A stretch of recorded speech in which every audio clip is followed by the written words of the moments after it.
Thank you, Michael. So next up, we have Professor Alexander Treiger from Dalhousie University, who was Rob's co-supervisor for his PhD. Alexander was raised in Saint Petersburg in Russia. He completed a Bachelor of Arts in Arabic and Islamic Studies in Jerusalem, and then an MA in Comparative Religion. He completed his PhD in Yale on Islamic theologian Al-Ghazali. He then started lecturing at Dalhousie University in Nova Scotia, Canada in 2008. Nova Scotia.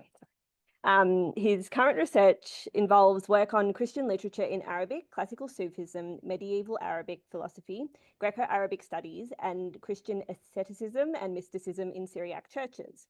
He is interested in the history of transmission of philosophical, theological, ascetic, and mystical ideas from late antiquity to early Islam. He's the author of many books and articles, including a recent book on the Church Fathers in Arabic translations. He's the founding editor of Brill's book series on Arabic Christianity. Because it's after midnight in Nova Scotia now, Alexander will be joining us via a pre-recorded video. Hi, everyone. My name is Alexander Treiger. I'm Professor of Religious Studies at Dalhousie University in Halifax, Nova Scotia, on the east coast of Canada. Together with Reverend Michael Bird of Ridley College, I was Rob Turnbull's advisor for his PhD dissertation, which resulted in this exceptional book, Codex Sinaiticus Arabicus and its Family, a Bayesian Approach. What are the major merits of this book from my perspective as a scholar of Arabic Christianity? Well, first and most importantly, Rob has debunked the old myth that Arabic Bible translations, of which there are a few hundred, most of them unpublished and barely studied, are of no value for textual criticism because they're supposedly, quote-unquote, late. Rob is absolutely correct when he says that what is significant is not the age, but the character of the text. Moreover, Arabic Bible translations cannot even be said to be late, because as Rob points out, quote, many of the Arabic manuscripts predate the Greek manuscripts whose significance for textual criticism is undoubted. By focusing on family B of Arabic Gospel translations, extant in a number of 9th century manuscripts now kept at the monastery of Mount Sinai, Rob proves that the importance of this particular Arabic translation is paramount.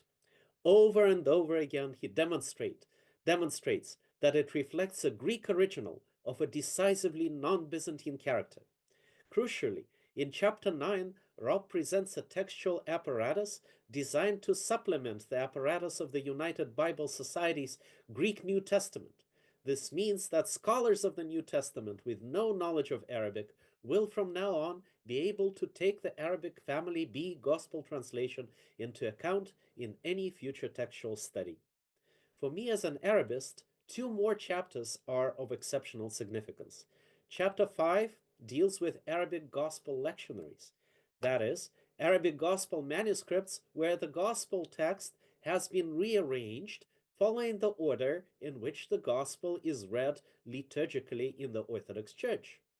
The Lebanese scholar Hikmat Kashuh, the author of an earlier path-breaking study of Arabic Gospel translations, deliberately avoided dealing with lectionaries because of the complexity of the subject. Rob bravely took them on.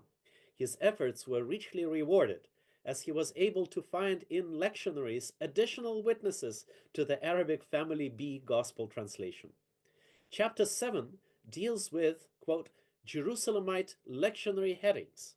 Jerusalem is, of course, the oldest center of Christianity.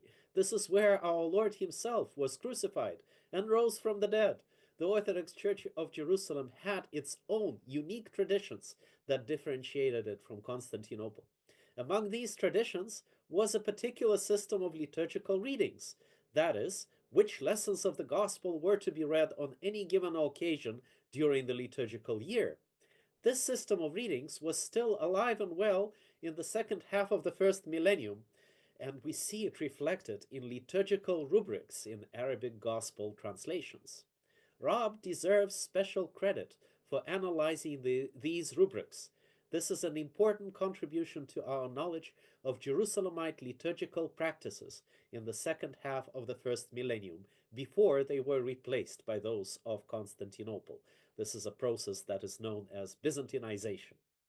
Of course, another novel aspect of the book is its use of mathematical models and sophisticated computer software to examine textual proximity, or lack thereof, among manuscripts.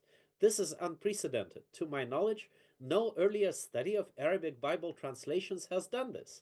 Not being a specialist in this area, however, I am not in a position to comment on it any further, except to express my admiration to Rob for this novel and very promising approach. To summarize my brief remarks, this is a brilliant and very important book, highly recommended. It will serve as a model for future studies. Congratulations, Rob, on this tremendous achievement. Thank you for your attention.